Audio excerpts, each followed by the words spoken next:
fight first was even in the sort of thought of anybody. And by the way, in agreement with my colleague Brett Akamoto, who covers mixed martial arts for us, no chance. The fight's not happening. I mean, it's I guess fun to talk about. I guess I'm in here because I've been writing about this, and they keep asking me. When I came to Bristol yesterday, nobody asked me about boxing matches or specific MMA matches. They said, "Is McGregor and Floyd ever going to get into the ring together?" So you have to address what the people are interested in. But my answer, and has been steadfastly all along, they're not going to fight. It's great for publicity, I guess, for both guys, and it brings their name into the mainstream, well, even more than they already are. But the reality is, it's almost not possible for this fight to happen for a million different reasons. And they are obviously having a lot of fun with this. McGregor has expressed interest, even demanded $100 million for it. But then, what are Mayweather's people saying about that potential fight? Look, when this came up yesterday, because McGregor had gotten the boxing license in California, we were trying to think about get some reaction from the boxing side of things. So my thought was, let's talk to the Mayweather camp. So Leonard Ellerbe, who is the CEO of Mayweather Promotions, which is Floyd's promotion company, the closest, or one of the couple of closest business advisors to Mayweather, who's been part of Mayweather's team for 20 plus years, Leonard Ellerbe, and we spoke last night. And Leonard, who has sort of not been the most talkative guy, he doesn't say a lot of stuff as far as to rile people up. He's pretty by the book. He came out and he basically slammed this and said, look, Conor is just using Mayweather's name to get attention. He's really good at it and all that, so God bless him. And so he got a boxing license. I'm not as familiar with the American sports, but of course I'm familiar with Michael Jordan. He was a legend of the game. His talk on the court, not so much why did he taunt his opponent, or he did a lot. Yeah, again, this is all just confidence. When you were, it's hard to be humble when you are the best. It is simple as that. If you have supreme confidence in your ability, if you are outworking, if you are surrounded by your competition and you are looking around and you are better than these people, and you are outworking these people, and you are outmoving these people, it's hard not to let your confidence take over. It just builds and builds and builds, and I'm sure that was the same with Michael Jordan. And any top-level athlete, there's always the same. There's always that hint of arrogance there, that hint of cockiness. You must be insane to your game, and I'm sure that is what he was, and that is what I am as well. I don't know about nothing else. I don't know about other sports. I simply know about fighting. I have tunnel vision to this game. I know about movement, so I definitely have watched some basketball and admire their movement and their explosiveness. Of course I am familiar with Muhammad Ali. You don't just have him here. He is global. He is the man. Muhammad Ali was a guy that done what had not been done before. Changed the face, not only the face of his game, but the face of the world. He was outspoken. He fought for what he believed in, and that he was charismatic. He was a legend, a hero, and I looked up to him. One of my first heroes was Muhammad Ali. When I was 11 years old, there was a group of people and they tried to attack me, and a fight broke out, and it was just me and one guy before everyone else jumped in on me. But we were fighting each other, and I slipped a punch, and I shuffled my shoulders and said, Muhammad Ali, and threw a shot, and he rolled under the shot but fell into a knee, and I ended up on top of him. So I'm at the calling myself Muhammad Ali, and I'm punching him in the head, and then somebody came in and tried to kick me, and then a whole group of them came in, and it was just a big fight, but it was me against 6 of them, and I ended up getting my ass whooped. But for that first guy, you whipped him out, and you said Muhammad Ali. I done the Ali shuffle. I'm only 11 years old. I done the Ali shuffle, threw a left hook. He rolled under the left hook, which it was good of him to roll. He saw it coming and rolled under it, but he rolled right into a knee. Yeah, I was prepared. I was studying tape.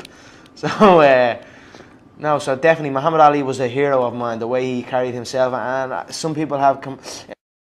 I know what I am capable of. There's been a lot of talk, a lot of hate. Is the word? Is the term that's I've heard a lot, but I don't really care. The whole division can hate me. The whole roster can hate me. The whole of America can hate me. I only need one American to love me, and that's Mr. Benjamin Franklin. As long as he loves me, I am good. I like the way ink feels on my body. This tiger doesn't mean nothing. This gorilla with the crown. Maybe they do subconsciously, I don't know, but I seem to get them at the same time. After the fight, or just maybe before the next fight. But there's something therapeutic for me just going in. I don't spend months picking it. I just see it, get it, and just enjoy the experience of being inked on my body for the rest of my life. I don't know what it is. But it doesn't mean nothing. I just like the way it feels, and I like the way it looks.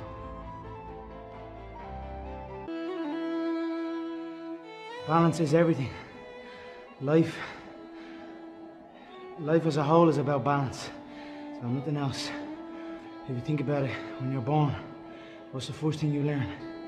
You learn how to control your head. You learn how to balance your neck muscles. Then you learn how to balance on the feet. Somewhere along the way, you forget balance. So I like to always keep my balance sharp. I feel when I'm balanced and controlled in my frame, and I have confidence in my frame, I can throw any shot or I can move in any sequence.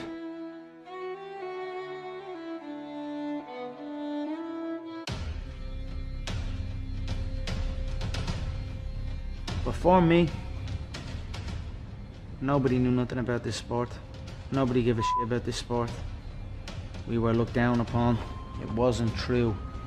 We weren't even considered.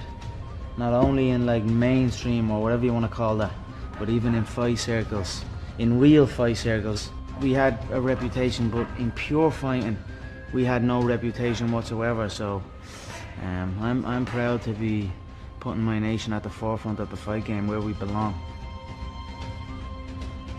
We're less than 2 weeks away from UFC 189. Jose Aldo is your opponent for that. And I was fascinated by your move in the news conference. I know you guys are always trying to get into the head of your opponent. Back in March, for the news conference to promote the fight, you actually snatched his belt. You hope to do that on July 11th, but you took Well, I his belt. snatched my belt. Well, it was simply taking what was mine. He was on my home turf, and he tried to lay claim that he was the king of my city, but you do not lay claim to being the king of my city while the king of the city is around. So the king of the city rose up and snatched what was his, which was the gold belt, and raised it before my crowd, my passionate crowd. It was. You took it back. Exactly, I took it back and raised it for my people. It was a beautiful moment. In that it was a teaser almost for what July 11 will be, where I raise it for real in beautiful Las Vegas City in front of my home crowd. Why are you so confident that you will do that? I don't know. I'm in a business where you must be confident. If you have any doubts, they will come back and play against you. So I am supremely confident, and as well I feel I'm confident in my work ethic, my approach to the game, my non-stop effort to get better as a martial artist. I don't feel that nobody else in the game is doing what I'm doing or is moving the way I am moving. Where's that come from, Conor? It just comes from years and years of practice on the mat, you know. I have had many fights inside the octagon, outside the octagon, in rings, on mats. I am an experienced veteran in the fight game, and through that and through a belief in my team and my ability, I have just gained a bulletproof confidence that cannot be stopped. Are you big on predictions? Do you usually make predictions before fights? And if so, how will it end on the 11th? I always make accurate predictions. I've predicted many contests. I've predicted my entire career. And, you know, I predict the future. So for me, I have already predicted this contest. I predict 4 minutes of the first round, he will be KO'd. First round? Wow. Yes, I feel that the power matched with the precision, he will not be able to take it. So 4 minutes. Next time. If you hit a 155-pounder like a Dos Anjos or a 145-pounder like Edgar with those shots, are they done? I think they fold 100%. I mean, Nate is a completely different stylistic opponent than Dos Anjos. He has the range, the height. I think if it had been a scheduled fight with what it was supposed to be, I would have came out victorious, but it is what it is. Considering how vocal you are, obviously there's some brushback you heard on Twitter. What Jose Aldo had said. What's your response to those who feel this is sort of some comeuppance for you? You know, there's always critics. There's always people that will celebrate a man's fall, but you know, it is what it is. I'll take it on the chin.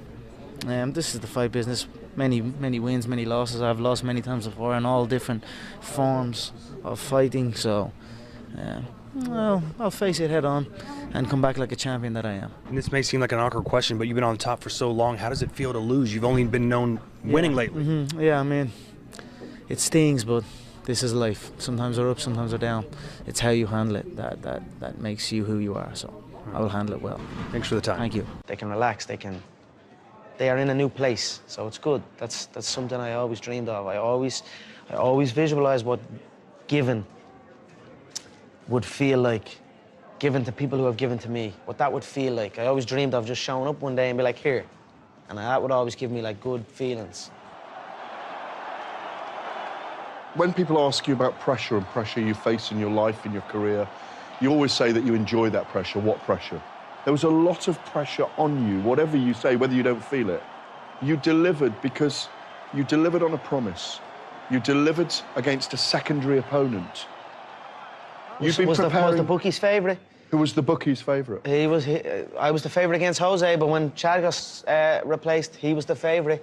The whole industry thought this was the one. He's not going to overcome this. I smiled at myself and I went in there and KO'd Chad inside 2 rounds. Maybe previous, when all the stuff is going on, all the obligations, the injuries, the hours that you're away from your comfort. But when you're in it and you're there, when you've made it to the octagon, I feel free. That's why I'm saying I don't feel pressure on fight night. I don't feel pressure when I make that walk. Someone asked me what it's like when I make that walk, what it's like when you walk out into that arena, and I swear on my life, when I walk out to that arena, I honestly feel like I'm unshackling chains off of me. Do you know what I mean? I feel like I'm chained and I'm carrying a cross or something. And then when I get to that octagon,